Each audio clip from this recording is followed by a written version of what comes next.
And we're watching here for a reaction from Canada more than anything else. I mean, you have to say the United States will be bitterly disappointed by their performance against Ireland, taking nothing away from Ireland whatsoever. But we want to see Canada and how they react to that opening defeat to Fiji, because certainly that wouldn't have been in the plan book at all. And first touch of the ball there for Green Shields, and she ships it right. Not a lot of space to work with though. Jen Kish in there to act as scrum half. And Canada run this one from just outside their own 22. Ireland, key feature of that victory against USA was their defence. They didn't miss too many tackles, and when they did miss them, they weren't in key positions. And they're going to be tested defensively here now, but Canada pass doesn't go to hand, and Mileski has to pick that one up off the deck. Beautiful piece of skill, and then tries to go over the top of the Irish cover tackle. Doesn't let go on the ground, and Berard says penalty Ireland for not releasing. Great work for the girls in the green jerseys, because Mileski a little bit isolated on the outside there. I mean, she did a good job initially, but by herself. See that lovely little step in and out. Nearly ran over the top there of Flood, but well done to Ireland. Well, they leave nothing behind in terms of commitment, Ireland, as the captain Mulhall takes it over the halfway line there for Flood. And they're going to come this near side. This is Megan Williams, the big tall figure. Nice little offload as well. As far as Murphy Crowe, didn't start the first game, but she's in. And a chance to make a mark for herself. That was a dangerous pass to Lucy Mulhall, and she did well to hang on to that one.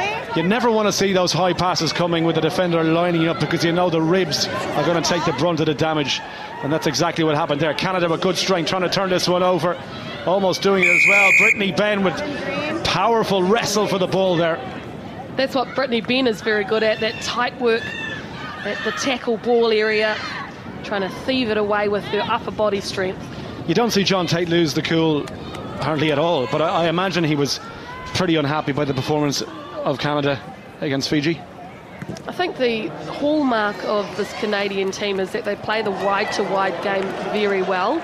But with three of their key players injured, they seem to have lost a little bit of the X factor in the middle of the park. And so that's the ability just to look for where there might be a hole or a line break instead of just relying on your structure. And all of a sudden, that woman there, Jennifer Kish, well, the responsibility falls on her shoulders, because she, as you can see, is so experienced. Line out goes to the captain. She was looking to get it away off the top, but had to take that into contact. There's the experience of talking about. Russell, big player in that first game. Tackle goes in. Chance for Ben now. She hits the ground. The Irish terrorising in their defence and really aggressive in the tackle. You know, most of these players from Gaelic Games background, the contact area is not something that will come naturally to them. It's something they've had to develop, but their tackling so far has been brilliant. Has been, and you know, I guess the thing about Ireland and that instinct was that they had numbers to the ball, whereas when Ben took it in, once again by herself, no support players there, and they've just got a really good mindset when it comes to rugby. These girls, instincts at the breakdown, they're very good. So the take there by Stacey Flood. Nice little switch and a pass to their captain. Mulhall with the offload. Chance for Ireland. Audrey O'Flynn. Canada got back. Paquin made the hit. Still there for Flood. Looks for Mulhall once more. She made the initial break, and the offload doesn't go to hand. And it did go forward. And Ireland will leave nothing from that particular attack, but exciting play from the girls in green. Well, they call that direct sevens, don't they? Straight up the middle of the paddock. What a pity there wasn't just a little bit more pace there from Hall in the end. Of look at that. I mean, the pass, you know, I think it was the right option, but just the execution. Louise Galvin was coming onto it, and she scored in the opening game. Here's the feed. Canada scrum. Mileski fires one out. Here is Brittany Benn looking to run across the pitch and create room for outside for Harry. Well, does she need her? The handoff. Oh, just went with the offload, Sonny Bill style. Didn't pull it off though. Not too many can. That's why he's such a legend. But you can see what she was trying to do. Yeah, you certainly can, and it's nice to see Ben go on the outside of her defensive part, but yeah, just saw it there, not able to get it away. She's actually had a busy game in this one and the last. doesn't shy away from the contact area, Brittany Ben, as Mel was saying. Physically very strong. Ireland will get a chance to go here. Mulhall standing right behind this scrum. The ball a little bit loose coming back. It's okay. Nice hands there to get that away. And a little step off the outside foot there from Louise Galvin. Not the biggest, but very quick feet. Step off this one for Murphy Crowe. Roll 11. Ireland trying to recycle the ball. A little bit slow to come back. Taken up this time by Baxter. Chopped down at the legs by Brittany Ben. It looked like she took a bit of a knock when she made that tackle. She's slow getting back on her feet, and Canada give away the penalty.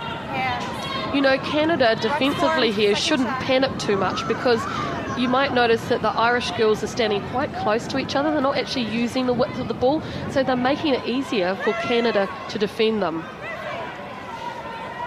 Maybe just overthinking things at the moment, the Canadians.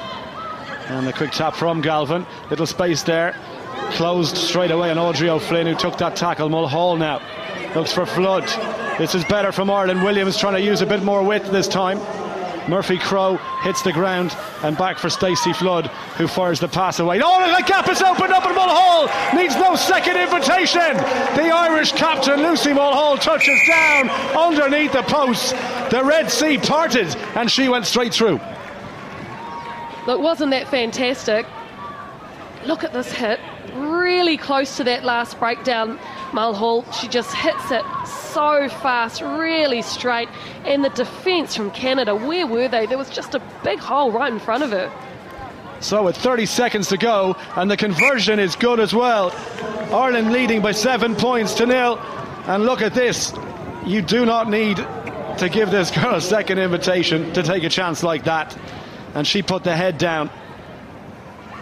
What a turn-up that would be if Ireland take down Canada. Well, a long way to go, but certainly what a start. I mean, just over a year ago, Lucy Mulhall was playing Gaelic football for her county team in Wicklow in Ireland. She was in college in Trinity studying away, knew nothing about sevens rugby. Now she's captain of Ireland. She's just scored a try in Dubai, and Ireland aren't finished yet by the looks of it. Flood, Canada get in over that ball well. Beautiful strength. And they've managed to turn this over now. Can they get a try to put them back in before the half-time whistle? Harvey's got the pace to go on the outside, but she's watched closely. And Kish with the offload, and Jen Kish is going to stretch those legs, and the captain strikes back for Canada. Ireland will cover, but it's no good, because the try is good, and Jennifer Kish has dragged Canada back into it right at the stroke of half-time. That was a great try, because with limited possession, hardly any ball, Canada struck the Harvey pass back to her captain on the inside, who, like any good forward or prop in this game, works hard to get back involved and take that lovely short ball there. Jennifer Kish, she is a legend. Well, any good sports psychologist will tell you, you're at your most vulnerable just after you score. And that was the case for Ireland. They just switched off for a moment, and that's all that Jen Kish needed to level things up. The conversion good, as you've just seen, which means at the half-time whistle, well, we're tied up. Canada 7, Ireland 7. Everything to play for.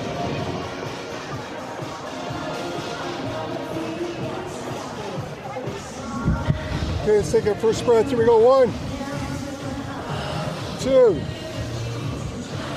3. Okay, good. Hey, great job. That was right.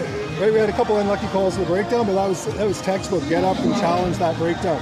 Right? We said they're going to come after ours, so we just got to make sure we're latched there early in those hanging kicks. Let's get the pod. Let's get a pod in that middle spot. Right? They kick twice, so where you are, Kelly, in case you go to her, get lifted, okay? And we're right into structure. We'll have two-side attack right away. It's our kickoff to start the second half. So let's look, right? Whatever's options open, there go pods. Let's look for Kelly. If they don't, let's look for the bingo, okay? Hey. This game, ladies, they're playing one pass basically and trucking it up. They're challenging them to tackle. So we can get a little bit tighter, right? Our A's and B's and our C's, because they're not looking to that pass. We still got to point up who we have though, all right? Okay, recognize when they tuck, it's time to pinch down hard, okay? All right, let's go. Hey guys, it's nice to stay calm, okay? Keep staying calm. We just keep the belief, okay? And let's stay in structure. That's going to win us this game. Team on 2, 1, 2. Team! 30 seconds at a time, guys. Mel, have you ever considered a change of career to head coach? Because exactly what John was pointing out there, Ireland playing the narrow game, keep the defence narrow for Canada, and they should be able to take care of whatever comes at them in the second half. I coached for 2 years after I retired, and I was a complete witch. I'd actually have to change my personality a bit. You've got to be a bit more caring and stuff these days. Oh, don't do yourself down, Mel. It's too hard. So, obviously Ireland, well, maybe they might vary things up. I mean, they do have a couple of interesting names on the bench. I did mention Alison Miller as well, Emer Considine, if they want to bring a different feel to this game. But interesting to see how Canada managed to handle the Irish attack in the second half. By no rights, by no means should Ireland be able to put it with Canada. I mean, they've been playing for 4 seasons now. This is a very good Canadian team. Well, we've got one half to decide the winners of this one. Nothing to separate them at the first whistle, and Jen Kish got up quickly there to make that, but she had to let it go. The referee playing advantage. 7 red, roll please. Not rolling away. Clear instructions from Leah Berard there, the United States official, and Ireland waste no time launching the attack over the 10-metre line, trying to get quick ball and catch them, but they can see the penalty, not releasing on the ground. You could see back on her knees. You gotta let go. Referees will punish you at the breakdown all day long for that. Oh, what a great break this was. Just straight ahead, and defensively the read there from Maleshki completely off, but Harvey cleaned it up as every good sweep does. And then Canada get the penalty too, so just a little bit of pressure off them. So Mandy Marchak has come in onto the wing for Canada, and little show there from Maleshki. Decides to go left. Russell gets a touch of it, and so too the speedster Paquin trying to go the outside. Where was that tackle? It was high, according to the referee. Well, yeah, that was Baxter on the outside there, I think. Oh no, apologies, it wasn't Baxter. Murphy Crowe, yeah. And basically, when you pull the hair, you're gone. That's considered a high tackle. And there's a lot of hair to pull there. There is a lot of hair.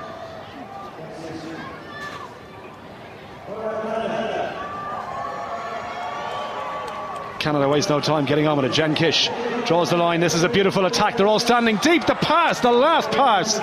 Well, you need a crane to catch that one because it was just so high over her head. And that's just the basics now for Canada that are costing them. I wonder if Marchak should be one person in there and passing the ball to Paquin, who's actually the pace. But anyway, you know, just little things like that let you down. Crucial moments. Ireland hang on. Flood to feed. Again, a little bit sloppy. Ireland's struggling to get that back, and Canada have managed to win it against the head now. Chance to go wide here and maybe catch the Ireland defence unawares. We know the speedster's out wide. Harvey with a chance, going to go around the outside. It's a try. Magali Harvey is in the corner, no doubt about it. Just confirmation from the assistant referee, but you give her room on that outside, she's gone. Beautiful to watch, isn't she? And this time Paquin got it right. Good pass to her. She runs it up to the line perfectly out wide there to Harvey. A little bit of magic in the old footwork there for Harvey. She is a brilliant finisher. That little stop-start, that made the difference, because I tell you, Murphy Crowe was across and she had her within range, but the little hesitation made her check her run. The conversion attempt looks not bad from here, but direction just left and wide. So 4 minutes to play, and Canada get their noses in front for the first time. That's fine. Thank you. Yeah, very accomplished 15-a-side player too. Magali Harvey, Player of the Year a couple of years ago too. She's been in and out of the Canadian squad, but you know, if she's in good form, watch out.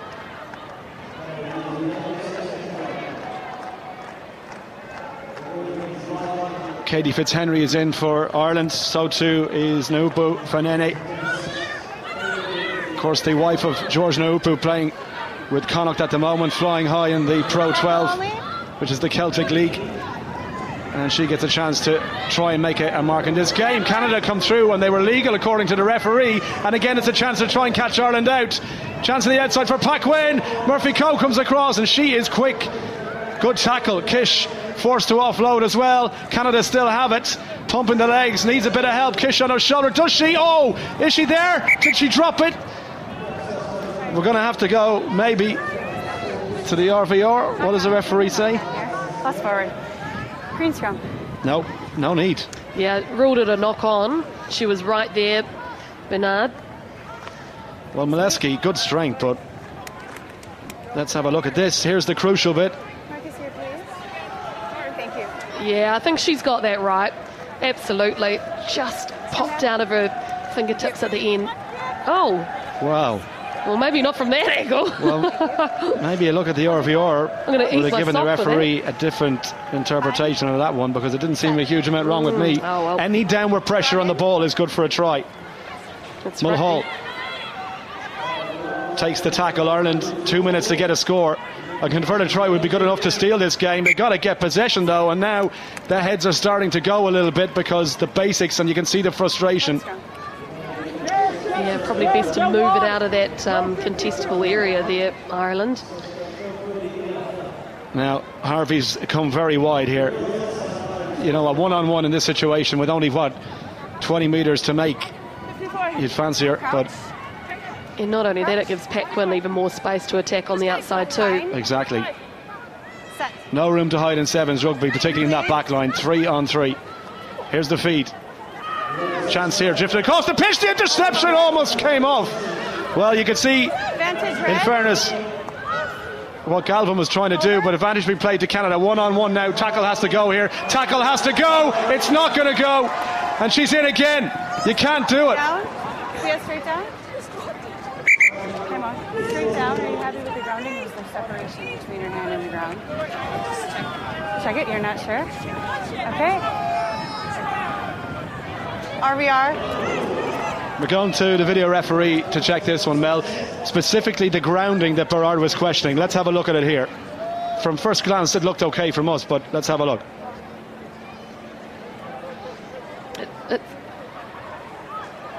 Yeah.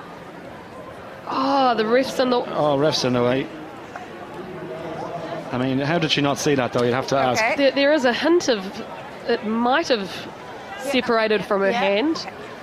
It looked like it bounced on out. Try given. Yeah, I suppose if you're not sure, you got to look, but that was right in front of the assistant referee. But anyway, Canada get that try. That is going to be good enough to win this game. Too far now for Ireland to come. And let's talk about Harvey's stop and start, how she, she'll stop in motion and then start again, and it's just so smooth. And it's so hard to defend against that, isn't it? Because you just don't know what she's going to do. If you stop and stand up with her, you're leaving yourself open to being gone on the outside. And if you go with her and she cuts back inside, Alison Miller has just come on from Ireland. And I'm surprised that it's taken this long to see Ali Miller, because we saw with her pace what she did in that first game against the United States. They're on the outside, and with 30 seconds to go and the game is up, now she comes on. So a strange one from the Irish management. But anyway, maybe conserving some of the players for later on in the pool stage. They've got a big match coming up against Fiji. And one win already under their belt. Again, miscommunication there. I mean, the player, you've got to leave for the player coming from behind, right? Absolutely, and then there has to be the communication from the player coming up from behind too, to say, I've got it. Either they didn't talk, or just, a few nerves coming in now from a team that's starting off in this women's series. Absolutely, and take nothing away from the first victory. Emer Considine there as well, just looking a little bit frustrated. Former dual star from County Clare. Set. Nominated for an All-Star in Ireland back in 2009. We haven't seen too much of her in the series so far. Didn't get much game time in the first match, but there for Canada, and they're going to have another go. Is there one last sting in the tail from the Canadians? And from this woman here is on a hat-trick, Magali Harvey. Well, she won't get past Alison Miller. And there is the full-time whistle. So after a bit of a fright in the first half, Ireland storming ahead, Canada gathered their composure, did the basics well, and came back, and a comfortable victory by 10 points in the end. 17-7. Canada are off the mark.